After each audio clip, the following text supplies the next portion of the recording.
Good morning friends, welcome back to study channel. आज हम आपको क्लास 12 का पॉलिटिकल सब्जेक्ट का first chapter the cold war discussion करने वाले हैं। फ्रेंड्स, हमारा ये टॉपिक है सीट्यूड। ठीक है, सीट्यूड एक ऐसी व्यवस्था थी जिसके द्वारा दो देशों के बीच युद्ध होने की संभावना थी, लेकिन वास्तविक रूप से युद्ध ना हो, ऐसी स्थिति को सीट्यूड कहते हैं। यानी दो देश कौन कौन से थे? दो देश यूएसए और यूएसएसआर। ठीक है गाइस, हमारा नेक्स्ट टॉपिक है सीट्यूड का दौर कब से कब तक था। सीट्यूड का दौर 1945 से 1991 तक था, यानी जब तक था जब तक सोवियत संघ का विघटन नहीं हो गया था। ठीक है, नेक्स्ट था हमारा सीट्यूड में दो विचारधारा थी, एक तो यूएसए थी और एक यूएसएसआर। ठीक है, अमेरिका और सोवियत संघ। इसमें अमेरिका की जो विचारधारा थी वो थी पूंजीवाद और समाजवाद की थी हमारी यूएसएसआर की। ठीक है, नेक्स्ट है कि हमारा प्रथम विश्व युद्ध कब तक चला था।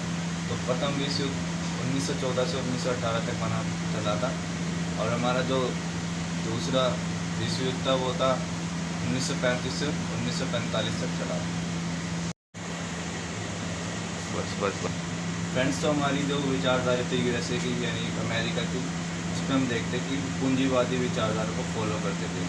पूंजीवादी विचारधारा का व्यवस्था का अर्थ है, पूंजीवादी व्यवस्था का अर्थ है कि ठीक है, सरकार का काम सिर्फ कानून बनाने तक सीमित होना चाहिए, अन्य सभी प्रकार की गतिविधियाँ एक निजी व्यक्ति के द्वारा की जाएगी। ठीक है, उसमें यूएसएसआर यानी समाजवाद की जो विचारधारा थी, उनका क्या कहना था कि जो सभी प्रकार की जो गतिविधियाँ होती है वो सरकार के नियंत्रण में की जाएगी। ठीक है फ्रेंड्स, हमारे में जो सेकेंड वर्ल्ड वॉर में जो मित्र राष्ट्र और ध्रुवीय राष्ट्र देश थे, उसमें मित्र राष्ट्र कौन से देश थे? यूएसए यानी ठीक है अमेरिका, ठीक है यूके यानी ब्रिटेन, ठीक है फ्रांस, रूस, ये हमारे मित्र राष्ट्र देश थे। और नेक्स्ट हमारे ध्रुवीय राष्ट्र कौन से थे? जर्मनी और जापान और इटली। ठीक है, ये हमारे ध्रुवीय राष्ट्र देश थे। तो गाइस, हमारा नेक्स्ट कॉन्सेप्ट क्या है? अप्रोच। अप्रोच का जो बेसिक अर्थ है वो है कि दोनों पक्ष के मुकाबले हानि पहुंचाने की क्षमता थी, लेकिन वास्तविक रूप से कोई भी पक्ष युद्ध का खतरा नहीं उठाना चाहता था। ऐसी स्थिति को अप्रोच कहते हैं, यानी दोनों देशों में भी टकराव देखा गया था और वास्तविक रूप से जो युद्ध नहीं हुआ है उसे आज हम अप्रोच कहते हैं। ठीक है, अब गाइस, हमारा नेक्स्ट क्वेश्चन है कि निकिता क्रुश्चेव, यानी इसमें से ठीक है निकिता क्रुश्चेव हमारी यूएसएसआर की थी और जॉन एफ कैनेडी हमारे यूएसए का था। ठीक है, जो कि 1962 में क्यूबा मिसाइल संकट हुआ था। ठीक है, इसमें से मोस्टली इम्पोर्टेंट 6 नंबर का क्वेश्चन इम्पोर्टेंट एग्जाम में आने की चांसेस होते हैं। यह आता ही है बोर्ड एग्जाम में 12th की। ठीक है, बिल्कुल बेसिक से पढ़ाऊँगा। ठीक है, नेक्स्ट हमारा क्यूबा मिसाइल संकट 1962 में हुआ था। तो 1961 अप्रैल तो निकिता क्रुश्चेव को चिंता सता रही थी कि जो क्यूबा है, जो एक समाजवादी देश है, ठीक है, उसमें जॉन एफ कैनेडी ने कुछ मिसाइलें तैनात कर दी थी ताकि वो सब लोग हो गया था। ठीक है, कोई भी व्यापार नहीं होता। ठीक है, जिससे दोनों देशों के बीच टकराव देखा गया, तो वास्तविक रूप से युद्ध होने की संभावना थी, लेकिन युद्ध ना हुआ। ऐसी स्थिति को हम क्यूबा मिसाइल संकट कहते हैं। ठीक है, जैसे कि अभी इसके जहाज वहाँ के यूएसएसआर इधर और इधर यूएसए। ठीक है, ये एक था पूंजीवादी देश और ये था समाजवादी देश। और यहाँ से जो आने वाले जहाज थे, ठीक है, क्यूबा की तरफ, वो बिल्कुल लॉक करके गए थे। ठीक है, तो ऐसी स्थिति में भी दोनों देशों के बीच टकराव देखा गया था। तो गाइस, समझना है कि जो सीट्यूड मरने के जिम्मेदार कार क्या थे। एक तो पहला था कि जापान पर परमाणु हमला जो 1945 में किया गया था। ठीक है, हिरोशिमा और नागासाकी एक देश के नाम थे जिसपे वो लिटिल बॉय और फैटमैन बम गिराए गए थे। ठीक है, तो ये आ सकता है कि आप किस देश में गिराए गए थे? जापान के। ठीक है, तो हिरोशिमा और नागासाकी और बम के नाम है लिटिल बॉय और फैटमैन। ठीक है, 1945 में गिराए गए थे जब नाटो का भी निर्माण हुआ था। नेक्स्ट कॉन्सेप्ट क्या हमारा? विचारधारा को अलग होना, यानी विचारधारा यूएसएसआर यानी जो समाजवाद को फॉलो करता था, और पूंजीवाद था जो वो यूएसए को फॉलो करता था। ठीक है, अब है कि दोनों महाशक्तियों के बीच अलग अलग प्रदर्शन। दोनों महाशक्तियाँ हथियारों को लेके होड़ कर रही थी कि हम हथियार ज़्यादा बनाएंगे। ठीक है, शक्ति प्रदर्शन चलता रहता था हथियारों की होड़ को लेके। ठीक है, जो भी हमला होता था उन्हें पहले पता लग जाता था। ठीक है, फिर नेक्स्ट है हमारा नए सैनिक गठबंधन का निर्माण, गठबंधनों का भी निर्माण हुआ, ठीक है, सैनिकों के द्वारा। फिर हथियारों की ओर तो चलती गई थी कि अब दोनों देशों के बीच होने की हम हथियार ज़्यादा बना लेंगे, हथियार की ओर एक आजमाइश बन के आई थी, ठीक है। तो ये थे हमारे शीत युद्ध के बनने के जिम्मेदार कारक। तो गाइस हमारा नेक्स्ट कॉन्सेप्ट क्या, शीत युद्ध के सैन्य विशेषताएं। क्या सैन्य विशेषताएं रही होगी शीत युद्ध के दौरान, शीत युद्ध के दौरान में, यानी 1945 तक, जबकि सोवियत संघ का विघटन नहीं होगा, ठीक। तो अब देखेंगे फर्स्ट क्या हमारा, शीत युद्ध के दौरान दोनों महाशक्तियाँ अपने गुट बनाए थे।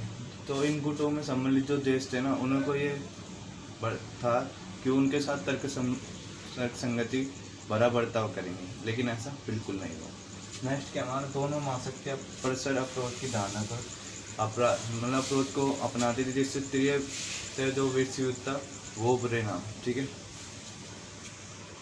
और हमारा थर्ड क्या, दोनों महाशक्तियों के दौरान, ठीक है, प्रक्रिया जिस प्रकार अंजाम दिया कि जो मनुष्य जाति में मंडराते खतरे को कम किया जा सके, ठीक है।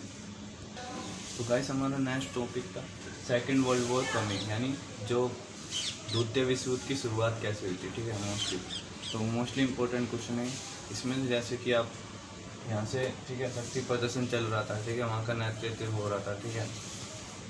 और जो सेकेंड वर्ल्ड वॉर हुआ था, ये हुआ था हमारा 1935 से 45 तक, ठीक है। इनमें नए नए गठबंधन बनाए गए, हथियारों की ओर चलती गई, ठीक है। इसमें कई तरह के विश्व युद्ध जैसी स्थिति उभर गई थी, वास्तविक रूप से युद्ध नहीं हुआ था, ठीक है। और इसमें सेकेंड वर्ल्ड वॉर में जैसे शीत युद्ध का अंत हुआ, ठीक है, ये सब गतिविधियाँ देखी गई थी। तो यह था हमारा सेकेंड वर्ल्ड वॉर, ठीक है। इस नेक्स्ट क्वेश्चन हमारा, छोटे देश सैन्य गठबंधन क्यों बनाते थे, ठीक है। मोस्टली उनका रीज़न क्या होता था कि सैन्य गठबंधन बनाए जाए। तो एक हमारा फर्स्ट पॉइंट क्या, महत्वपूर्ण संसाधन व तेल खनिज के इस्तेमाल के लिए, कि जो महत्वपूर्ण जो नीड थी, उनकी बेसिक नीड थी, वो तेल व खनिज के द्वारा ही उनकी पूर्ति की जाती थी, ठीक है। नेक्स्ट क्या हमारा, वो क्षेत्र महाशक्ति अपने हथियारों की ओर का संचालन करते थे, ठीक है, हथियारों को बनाते थे, ठीक है। ये वो खुद बनाते थे हथियारों को, ठीक है, और सेना का भी संचालन करते थे। नेक्स्ट हमारा सैनिक अड्डे स्थापित करना, वो सैनिक अड्डे स्थापित किए जाते थे जिससे कि जो दूसरे गुट हैं उनकी जासूसी की जा सके, ठीक है। नेक्स्ट है हमारा आर्थिक सहायता के लिए, कि उनकी इकोनॉमी कैसी है, ठीक है, उनको आर्थिक मदद मिल सके समाज के द्वारा। तो कैसे हमारा नेक्स्ट क्वेश्चन है, शीत युद्ध के दायरे क्या रहे होंगे शीत युद्ध के, ठीक। तो पहला हमारा शीत युद्ध के दायरे से अभिप्राय है कि जो दो महाशक्तियाँ थी ना, वो एक मुठभेड़ की स्थिति में आ गई थी, कि जिससे लग रहा था कि युद्ध होने की संभावना है, ठीक है। लेकिन अगर वो युद्ध होता तो वो एक वो होता, ठीक है, युद्ध होता भयानक रूप, ठीक है, जिससे कि वो वास्तविक रूप से युद्ध नहीं हुआ, वो रुक गया, ठीक है, उस टाइम पर। और तो शीत युद्ध के दायरे ये थे, ठीक है। कोरिया संकट 1950 से 53, ठीक है। बर्लिन संकट हुआ था, बर्लिन की दीवार गिराई गई थी 1962 में, ठीक है। 1955 से 62 इसका वो था दौर, ठीक है। क्यूबा मिसाइल संकट का था 1961 से 62, और कांगो संकट का था 1960, और अफगान संकट था 1979। ये शीत युद्ध के दायरे थे, ठीक है। नेक्स्ट कॉन्सेप्ट है हमारा हथियारों की ओर व अस्त्र नियंत्रण, के हथियारों की ओर इतनी ज़्यादा बढ़ चुकी थी कि जिससे कि जो हथियारों की ओर बढ़ने से दूसरे देशों को उनका खामियाजा उठाना पड़ रहा था, ठीक है। जिससे नाटो, सीटो, ये संधियाँ भी बनाई गई थी, ठीक है। इसमें कुछ साम्यवाद देश थे, जैसे ट्रूमैन सिद्धांत और मार्शल प्लान बनाया गया था, ठीक है। इसमें जो बेसिक वो था, ठीक है, हथियारों की ओर बढ़ने से, ठीक है, खामियाजा उठाना पड़ रहा था दूसरे देशों को। और ये अगर ये वो होता है ना, हथियारों की ओर बढ़ जाती तो परमाणु हमला होने की संभावना थी, ठीक है। इसे रोकने के लिए ऐसे लग रहा था कि शीत युद्ध दोबारा से उभरने लगा, ठीक है। दोनों महाशक्तियाँ टकराव के रूप में आ गई थी, ठीक है। इससे हथियारों की ओर हर देश अपने हथियारों की ओर को बढ़ाना चाहता था, ठीक है। जिससे इसे कम करने के लिए शीत युद्ध का दौर स्टार्ट हुआ था, ठीक है। तो नेक्स्ट हमारा ट्रूमैन सिद्धांत क्या था, ठीक है। जो शीत युद्ध के दायरे थे उसमें ट्रूमैन सिद्धांत का क्या रोल था, ठीक है। तो साम्यवाद के बढ़ते प्रभाव को रोकने के लिए, ठीक है, अमेरिका के राष्ट्रपति ने सिद्धांत प्रतिपादित किया था। यानी जो साम्यवाद के जो प्रभाव को रोकने के लिए अमेरिका के जो राष्ट्रपति थे, उन्होंने ये सिद्धांत ट्रूमैन सिद्धांत को प्रतिपादित किया था, ठीक है। नेक्स्ट है हमारा मार्शल प्लान 1948 में हुआ था, ठीक है। ये क्या कह रहे हैं कि दूसरे विश्व युद्ध के बाद जो यूरोप के लगभग देश थे ना, सभी देश अपनी अर्थव्यवस्था को ख़राब कर चुके थे।